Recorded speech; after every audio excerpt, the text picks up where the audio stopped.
So today's class is about bilateral relations, right? Bilateral relations between Pakistan and India. So the topic is the way forward, reimagining Pakistan-India relations in the 21st century. Before this, we were talking about multilateral relations, right?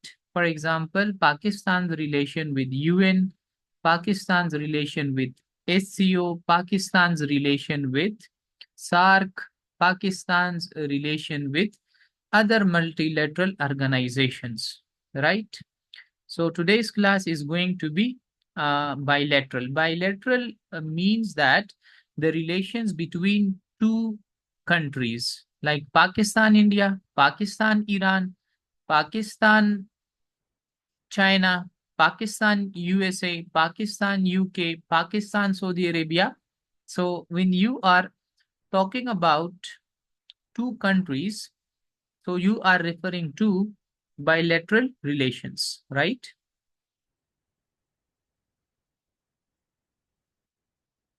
So let's begin. क्यों जरूरी है इसको पढ़ना? सही। तो जाहिर बात है हमारा सारा का सारा पॉलिटिक्स इंडियन सेंट्रिक है इन फॉरेन पॉलिसी। पर्टिकुलरली जब हम फॉरेन पॉलिसी की बात करते हैं तो हम इंडिया को जहन में रखते हुए फॉरेन पॉलिसी बनाते हैं। ठीक है। इसी तरह अ, इंडिया की जो फॉरेन पॉलिसी है वो पाकिस्तान सेंट्रिक है। सही। और हम हमारे बीच जो मसला है, खास जो मेन मसला है, जो बोन ऑफ कंटेंशन है, वो है कश्मीर। ठीक है।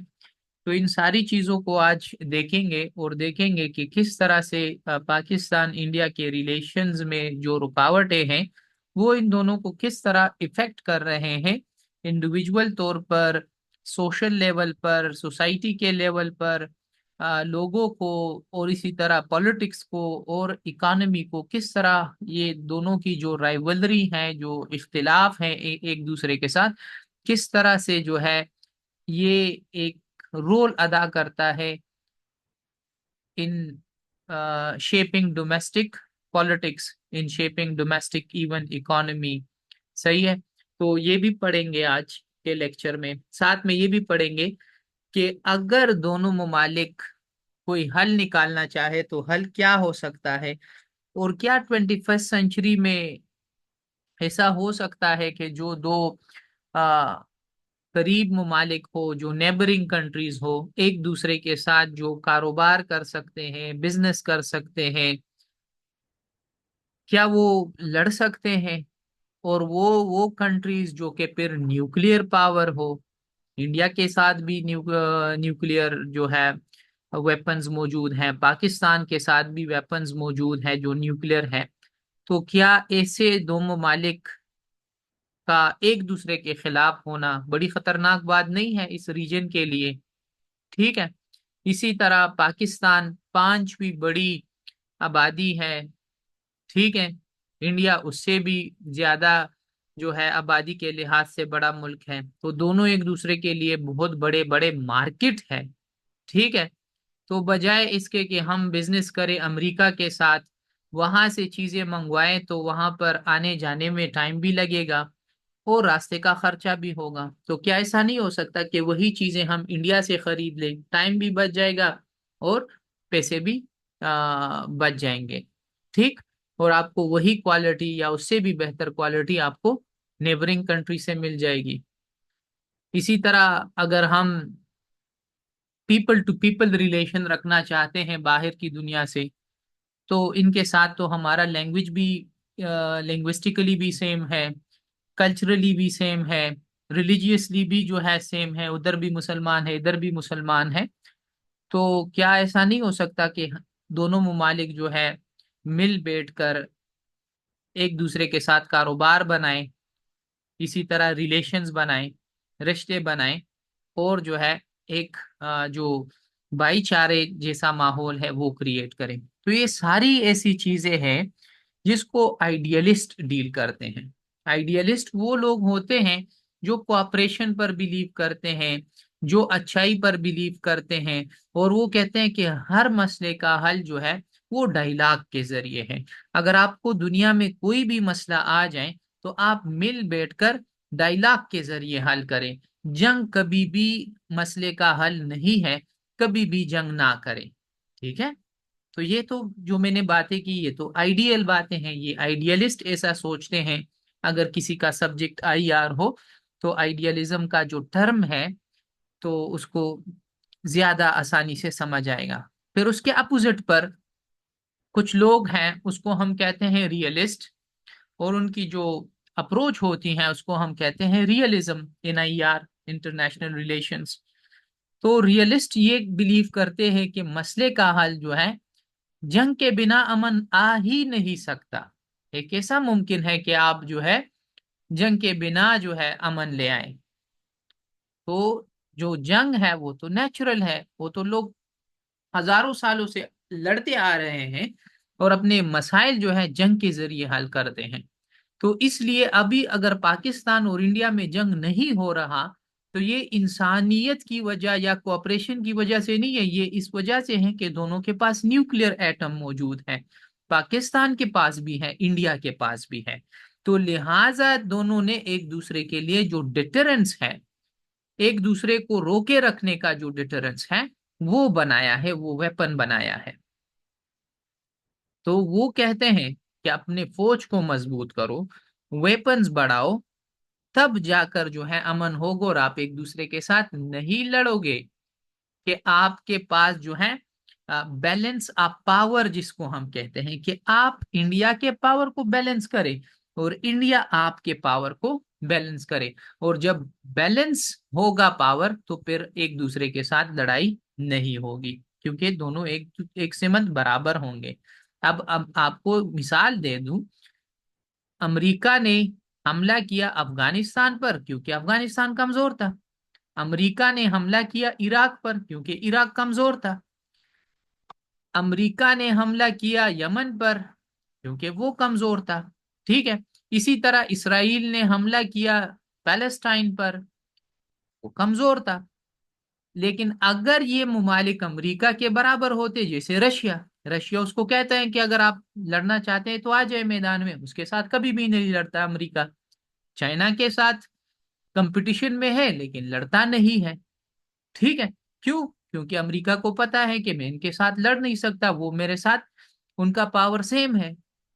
तो जब आप अमन चाहते हैं तो आप जंग के जरिए, वेपन्स के जरिए, फौज के जरिए, हथियारों के जरिए, और आप हर वक्त जंग के लिए तैयार रहें। और ये नजरिया जो है रियलिस्ट का है। तो रियलिस्ट ये कहते हैं कि अगर आपने ये तमाम मसाइल हल करने हैं तो पावर के जरिए हल करेंगे। अगर आपने कश्मीर का मसला भी हल करना है तो पावर के जरिए आपने कश्मीर का मसला भी हल करना है। ठीक है। एनी हाउ, ये तो मैंने आप लोगों को दो ऐसे सिनारियोज दे दिए, दो ऐसी बातें दे दिए कि एक आइडियलिस्ट का है और दूसरा जो है रियलिस्ट का है। ठीक है। आइडियलिस्ट लोग कोऑपरेशन पर बिलीव करते हैं, और अगर आप लोग यूएन को देख ले, WTO को देख ले, ECO को देख ले, सार्क को देख ले, आसियान को देख ले, पूरे यूरोप को देख ले, तो ये आइडियलिस्ट थ्योरी पर या अप्रोच पर बने हुए हैं। और आज तक ये लोग भी कामयाब हैं, या ये जितने भी ऑर्गेनाइजेशंस हैं ये कामयाब हैं। क्यों? क्योंकि ये इंसानियत को प्रमोट करते हैं, डायलॉग को प्रमोट करते हैं, और ये मिल बैठकर हल को, किसी चीज के हल को जो है प्रमोट करते हैं या उसको फरोग देते हैं। और बाकी जो बायलैटरल रिलेशंस जब आ जाए, जैसे इंडिया और पाकिस्तान, चाइना और अमेरिका, रशिया और अमेरिका, ठीक है, तो फिर वहां पर ज्यादा रियलिज्म चलता है। ठीक है। तो दोनों जो है आईआर में बड़े अहम अप्रोचेस हमारे पास मौजूद हैं। तो जब भी किसी चीज पर आपने डिस्कशन करनी हो पेपर में तो इन दोनों नजरियात को अपने जहन में रखना है और उसके मुताबिक जो है फिर एक मसले को या एक इशू को डिस्कस करना है, और फिर उसमें बैलेंस स्ट्राइक करना है। ऐसा भी ना करें कि आप बिल्कुल ही रियलिस्ट बन जाए और आप कहें कि बस जंग ही हल है, कोई और चीज नहीं है। और ऐसा भी नहीं है कि आप इतने आइडियलिस्ट बन जाए कि नहीं, बस आप सब कुछ छोड़ दे और आप जो है बिल्कुल कंप्लीटली जो है आप आइडियलिस्ट बन जाए। तो ऐसा भी नहीं होना चाहिए। आप जो है अपने पावर को भी बैलेंस करें, रियलिज्म जिसको हम कहते हैं, और साथ में आप इंटरनेशनल जो ऑर्गेनाइजेशन है उसको भी इंगेज करें, ताकि आप एक मसले का हल निकालें।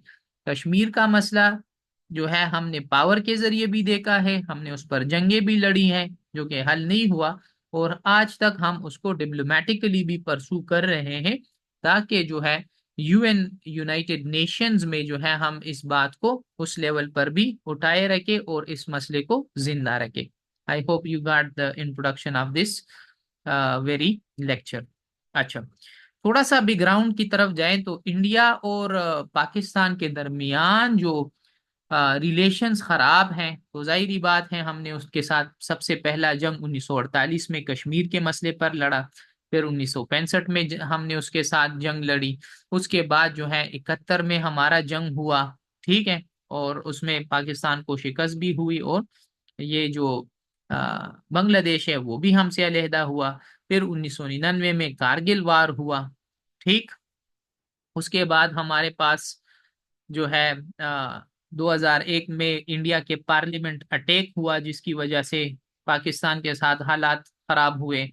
फिर 2008 में मुंबई अटैक हुआ, और उसके बाद जो है पाकिस्तान के साथ इंडिया के ताल्लुकात बिगड़ गए। सबसे ज्यादा जो हालिया जो रिसेंटली हमारे उनके साथ ताल्लुकात खराब हैं, वो कश्मीर के इशू पर है, और वो 2019 में इंडिया ने कश्मीर का जो ऑटोनोमस स्टेटस था वो मुकम्मल तौर पर खत्म कर दिया, ठीक है।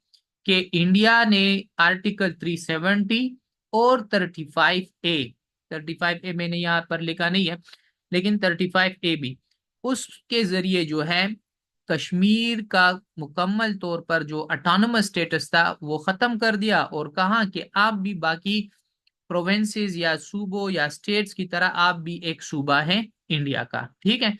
जिस तरह बाकी सूबों में एक जगह से दूसरी जगह लोग हिजरत कर सकते हैं, जा सकते हैं, जमीन खरीद सकते हैं, डोमिसाइल बना सकते हैं, इसी तरह बाकी इंडिया के लोग कश्मीर भी आ सकते हैं, यहाँ पर तालीम भी हासिल कर सकते हैं, यहाँ पर जो है रह भी सकते हैं, यहाँ पर हुकूमत भी कर सकते हैं।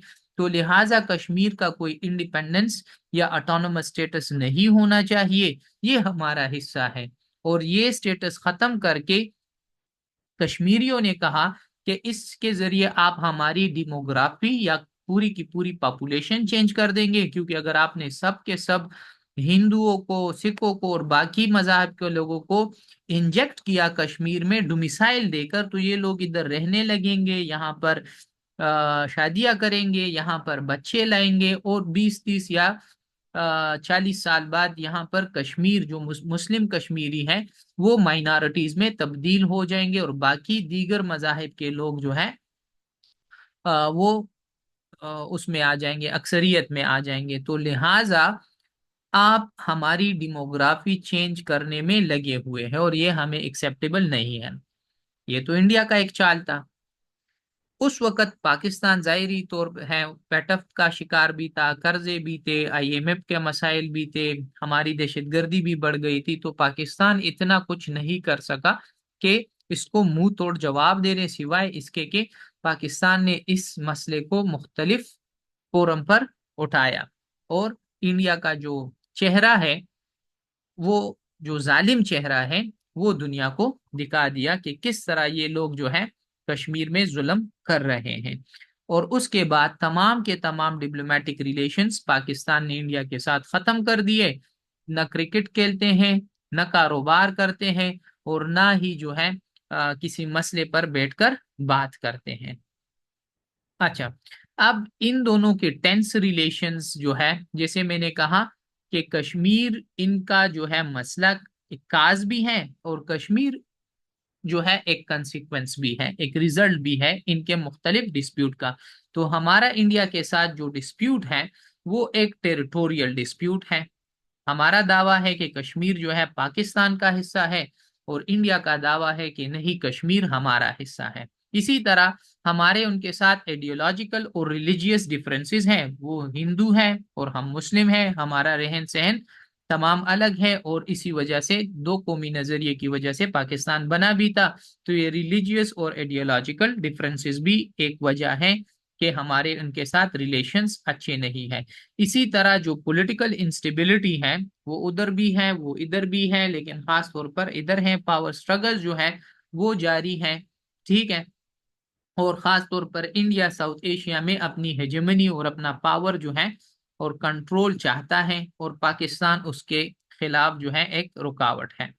इंडिया जो है अमेरिका का ब्लॉक जो है वो सपोर्ट करता है, और पाकिस्तान चाइना का, ठीक है।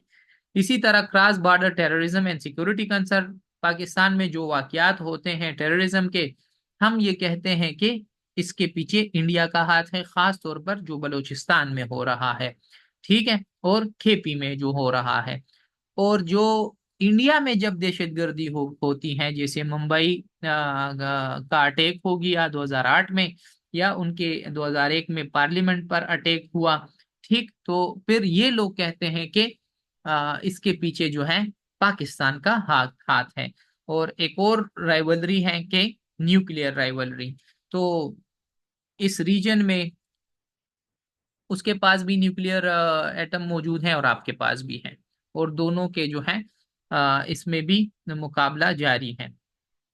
अच्छा, इसका इम्पैक्ट क्या आया? इम्पैक्ट तो जाहिरी बात है, एक ये है कि पॉलिटिकल भी आया, इकोनॉमिक भी आया, और पीपल टू पीपल भी आया। एक तो ये है कि लोगों पर ये असर हुआ कि ह्यूमन राइट्स वायलेशन हुए। खासतौर पर अगर आप कश्मीर को ले लें, तो उन लोगों पर ये असर हुआ कि वहां पर कर्फ्यू लगाई जाती है, उनके लीडर्स को जो है जेलों में बंद कर दिया जाता है, कईयों को जो है गायब कर दिया जाता है, और वहां पर ह्यूमन राइट्स वायलेशन होती है, ठीक है।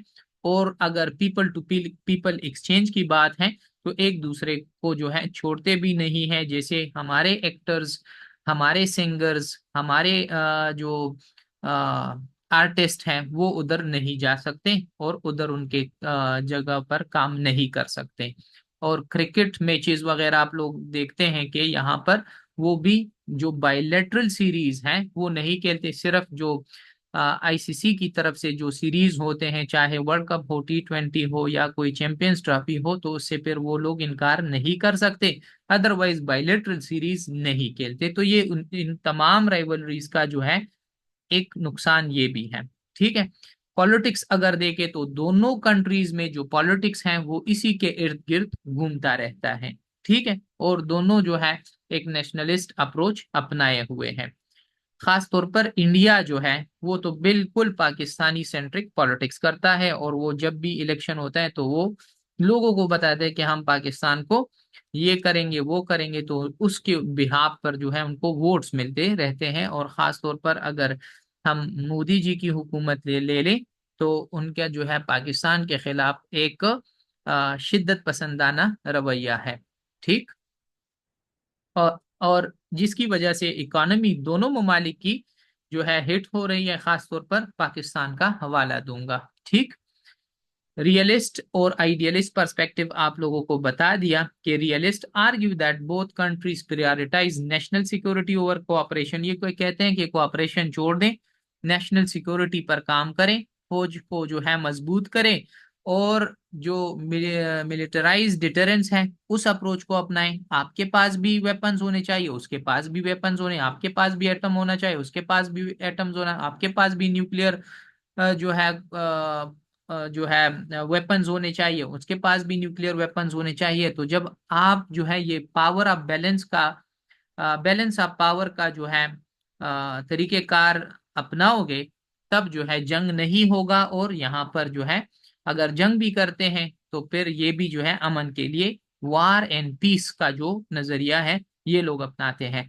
आइडियलिस्ट पर्सपेक्टिव यही है कि आपको कहते हैं कि जो पोटेंशियल फॉर कोऑपरेशन है in areas like trade, technology, climate, तो आपके दरमियान जो कॉमन इश्यूज हैं उन सारी चीजों पर फोकस करें। एक दूसरे के साथ जो है ट्रेड पर बात करें, टेक्नोलॉजी पर बात करें, कश्मीर और इन सारे मसाइल को थोड़ा सा साइड पर रख दे कुछ सालों के लिए। लेकिन सबसे पहले ये है कि दोनों ममालिक में गुर्बत है तो उस पर बात करें, दोनों ममालिक में जो है क्लाइमेट चेंज के मसाइल हैं तो उस पर बात करें, एक दूसरे के साथ टेक्नोलॉजी में कोऑपरेशन करें, बिजनेस करें, कारोबार करें, और उसके जरिए जो है म्यूचुअल डिप्लोमेसी ले आए। ठीक है, सॉफ्ट डिप्लोमेसी ले आए, कल्चरल एक्सचेंज है, म्यूचुअल रिस्पेक्ट करें एक दूसरे की, और इसके जरिए जो है तमाम के तमाम मसाइल हल करें। ठीक है, अब इसका हल क्या होगा कि हम ये रिलेशंस जो है इनको बेहतर बनाएं। तो एक तो जो पाकिस्तानी एक किस्म का हल है या पर्सपेक्टिव है वो तो यही है कि हम तब तक आपके साथ बात नहीं करेंगे जब तक आप कश्मीर डिस्प्यूट को डिस्कस नहीं करेंगे, इसको हमारे साथ यूएन रिजोल्यूशन के मुताबिक हल नहीं करेंगे। इंडिया कहता है कि हम आपके साथ हर कोऑपरेशन के लिए तैयार हैं, लेकिन कश्मीर को बीच में निकाल दें। जब तक आप कंडीशन नहीं रखेंगे, ये कंडीशन नहीं निकालेंगे, तब हम आपसे बात नहीं करेंगे। तो एक तो ये कि जितना जल्दी ये मसला हल हो उतना ही जो है दोनों ममालिक के ताल्लुकात जो है बेहतर हो जाएंगे। दूसरा, प्रोमोटिंग इकोनॉमिक इंटरडिपेंडेंस, कि एक दूसरे के साथ क्या करें, कारोबार करें।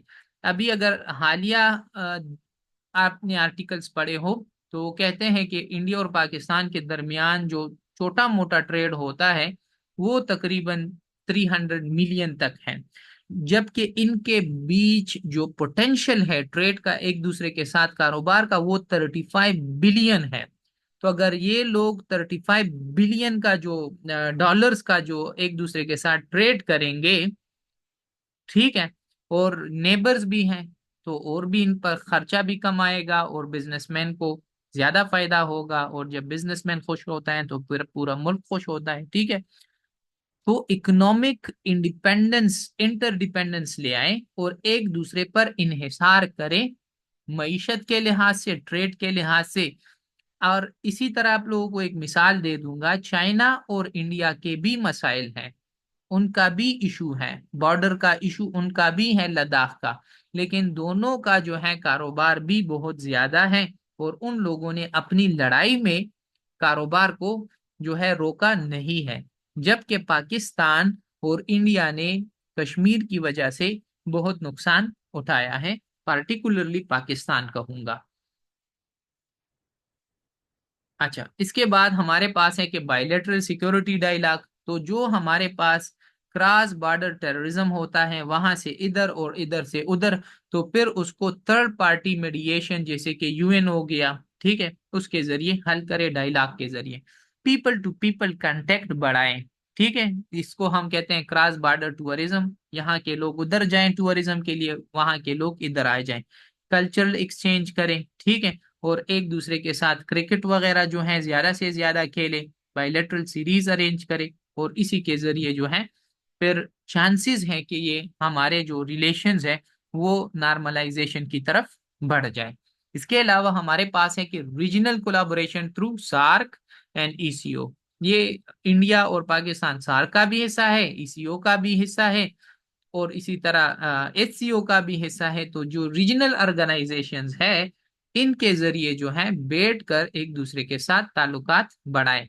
और इसकी जो है एक केस स्टडी आप लोगों को बता दूं, और वो है कि हमारे पास के नॉर्दर्न आयरलैंड पीस प्रोसेस। ठीक है, ये एक मिसाल है, यहाँ पर भी एक ऐसा मसला था जैसे कश्मीर का है। ठीक है, और इन लोगों ने ये मसला फिर किस तरह हल किया। ठीक, नॉर्दर्न आयरलैंड को आप कश्मीर ले ले, और ये मसला किन दो ममालिक के दरमियान था, आयरलैंड और इंग्लैंड के माबेन था। ठीक है, जिस तरह कश्मीर का मसला है पाकिस्तान और इंडिया का। अब इन लोगों ने क्या किया, उस पर जंगे भी लड़ी, इंग्लैंड ने वहां पर अपने अफवाज भी भेजी, लेकिन फिर भी जो है एक एक एग्रीमेंट के जरिए, डायलॉग्स के जरिए, जिसको हम कहते हैं गुड फ्राइडे एग्रीमेंट, इनके जरिए जो है ये मसला हल कर दिया।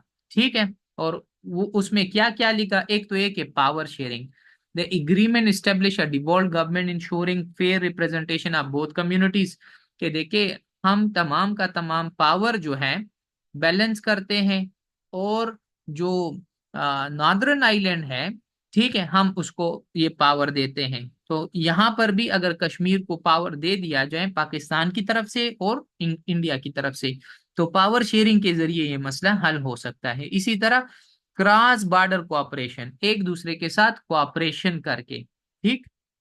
तीसरा, सिक्योरिटी मेजर। सिक्योरिटी मेजर ये थे कि सबसे पहले जो है ब्रिटिश ने क्या किया, वहां से अपने फौजी निकाल दिए। ठीक है, और आहिस्ता आहिस्ता उनको अपनी ऑटोनॉमी मिलती रही। और इसी तरह इंटरनेशनल मीडिएशन हुआ, मतलब इसके बीच जो है यूएस आया और ये मसला हल कर दिया। अब पाकिस्तान जो है ये तमाम चीजें, पावर शेयरिंग का जो फार्मूला है ये भी कर सकता है, क्रॉस बॉर्डर कोऑपरेशन भी बढ़ा सकता है, सिक्योरिटी मसाइल जो है, मेजर जो है, इकदाम जो है ये भी उठा सकता है, और यूएन जैसे थर्ड मीडिएटर को भी जो है, या थर्ड पार्टी मीडिएशन को भी इन्वॉल्व कर सकता है। ठीक है। तो ये सारी चीजें ऐसी हैं जिसके जरिए जो है हम इंडिया के साथ ताल्लुकात अच्छे कर सकते हैं, और इंडिया हमारे साथ ताल्लुकात अच्छे कर सकता है, और दोनों नेबरिंग कंट्रीज हैं, तो फायदा पूरे रीजन को होगा, पूरी दुनिया को होगा, क्योंकि दोनों बहुत बड़ी ताकतें भी हैं, पॉलिटिकली भी। ठीक है, और लोगों के आबादी के लिहाज से भी। अभी अगर आप लोगों का कोई क्वेश्चन है, आप लोग मुझसे पूछ सकते हैं।